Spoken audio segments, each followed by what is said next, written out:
दोस्तों यह है मध्य प्रदेश राज्य का सीहोर जिला, जो राज्य के 55 महत्वपूर्ण जिलों में से एक है और ये चारों तरफ से अपने सांस्कृतिक धरोहरों, ऐतिहासिक स्थलों, धार्मिक मंदिरों, मस्जिदों, चर्चों और गुरुद्वारों से अभिभूत है। मालवा क्षेत्र के मध्य में विंध्याचल श्रेणियों की तलहटी में स्थित सीहोर जिला मध्य प्रदेश राज्य के मानचित्र के एकदम बीचों बीच स्थित है, जो राजधानी भोपाल से 40 किलोमीटर की दूरी पर बसा है। ये जिला अपनी समरूप संस्कृति, गौरवशाली परंपरा और प्राकृतिक सुंदरता का एक बेहतरीन समागम है, जिसे पहले सिद्धपुर के नाम से भी जाना जाता था। साथ ही यह जिला पहले अवंती साम्राज्य का भी एक अभिन्न हिस्सा हुआ करता था, जहां पर मगध साम्राज्य, मौर्य वंश, परमार राजा, मराठा और होलकर सहित भोपाल के नवाबों ने भी शासन किया था। साथ ही प्राचीन ग्रंथों और लोक कथाओं में भी सीहोर जिले का उल्लेख रामायण से जुड़ा बताया जाता है, जहाँ पर भगवान राम, सीता और लक्ष्मण वनवास के दौरान यहीं से गुजरे थे। आधुनिक समय में सीवन नदी के किनारे पर स्थित सीहोर जिला शाजापुर, राजगढ़, भोपाल, रायसेन, होशंगाबाद, हरदा और देवास जिलों के साथ अपनी सीमाएं साझा करता है। यहाँ की सड़कों पर दौड़ती हुई ज्यादातर गाड़ियां आपको MP 37 वाहन कोड के साथ नजर आएंगी।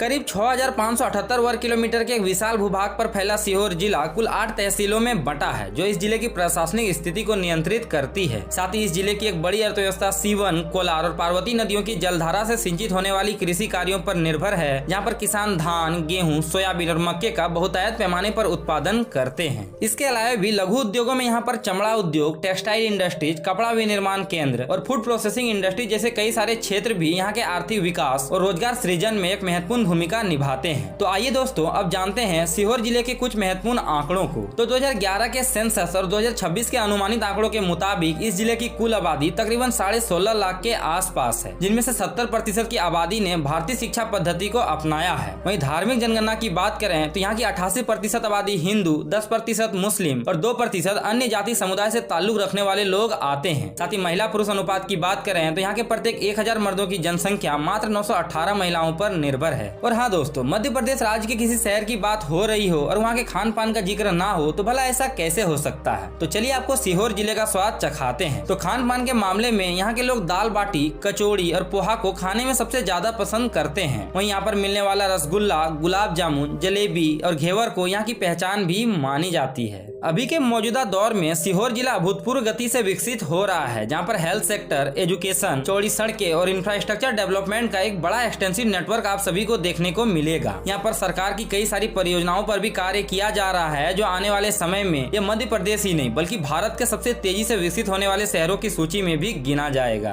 तो आइए दोस्तों अब नजर डालते हैं सीहोर जिले के ट्रांसपोर्ट इंफ्रास्ट्रक्चर पर। तो ये जिला सड़क मार्ग, रेल मार्ग और हवाई मार्ग तीनों साधनों से अच्छी तरीके से जुड़ा है। भोपाल का राजा भोज हवाई अड्डा यहाँ का सबसे नजदीकी हवाई अड्डा है, जो यहाँ से 37 किलोमीटर दूर है। जबकि रेल मार्गों की सुविधा के लिए इस जिले में एक महत्वपूर्ण रेलवे जंक्शन मौजूद है, जिसे सीहोर जंक्शन के नाम से जाना जाता है। और यह उज्जैन भोपाल सेक्शन पर मौजूद होने के कारण यहाँ से प्रत्येक दिन आपको ट्रेनें रतलाम, भोपाल, इटारसी, नागपुर, इंदौर, वाराणसी और उज्जैन तक आसानी से मिल जाती है। जबकि सड़क मार्गों की सुविधा के लिए इस जिले से होकर नेशनल हाईवे संख्या 12 यानी जबलपुर जयपुर हाईवे और नेशनल हाईवे संख्या 69 यानी भोपाल नागपुर राष्ट्रीय राजमार्ग की सड़कें गुजरती है। साथ ही स्टेट हाईवे 18 की सड़कें इसे इंदौर और राजधानी भोपाल तक एक बेहतर रोड कनेक्टिविटी से जोड़ती है। अंत में सीहोर जिले के कुछ महत्वपूर्ण पर्यटन स्थलों की बात करें तो इस लिस्ट में नंबर 1 पर आता है यहाँ का सलकनपुर माता मंदिर, जो धार्मिक दृष्टिकोण से एक पवित्र और प्रकृति के बीचों बीच बसा एक खूबसूरत और विहंगम पर्यटन स्थल माना जाता है। विंध्यवासिनी बिजासन देवी का यह पवित्र सिद्धपीठ 800 फीट ऊंची पहाड़ी पर स्थित है, जहाँ पर पैदल, सीढ़ियों से और रोपवे के जरिए पहुंचा जा सकता है। वहीं दूसरे नंबर पर आता है यहाँ के सारू मारू की गुफाएं, जो सीहोर जिले में ही स्थित एक प्राचीन मठ और गुफाओं का पुरातात्विक स्थल है। इस प्राचीन गुफा में आपको बौद्ध धर्म के स्तूप, भित्ति चित्र अवशेष देखने को मिलेंगे, जो हजारों साल पुराने हैं। तीसरे नंबर पर आता है सीहोर जिले का कोलार डैम, जो कोलार नदी पर बना है और यह सीहोर के लावाखेरी गांव के समीप मौजूद है। यह बांध अपनी प्राकृतिक सुंदरता और स्वच्छ वातावरण के लिए प्रसिद्ध है, जहां पर बहती ठंडी हवाएं और मौसम प्रकृति प्रेमियों को अपनी ओर आकर्षित करती है। इन सब के अलावा भी सीहोर जिले में आप यहाँ के कुबरेश्वर धाम, चिंतामणि गणेश मंदिर और दिगंबर वाटरफॉल जैसे पर्यटन स्थलों को भी घूमने जा सकते हैं। तो दोस्तों ये थी मध्य प्रदेश राज्य के सीहोर जिले की एक छोटी सी सैर। वीडियो अच्छी लगी हो तो वीडियो को लाइक कर दीजिए और अगला वीडियो किस सिटी पे चाहिए हमें कमेंट बॉक्स में जरूर बताइएगा। जय हिंद, जय भारत।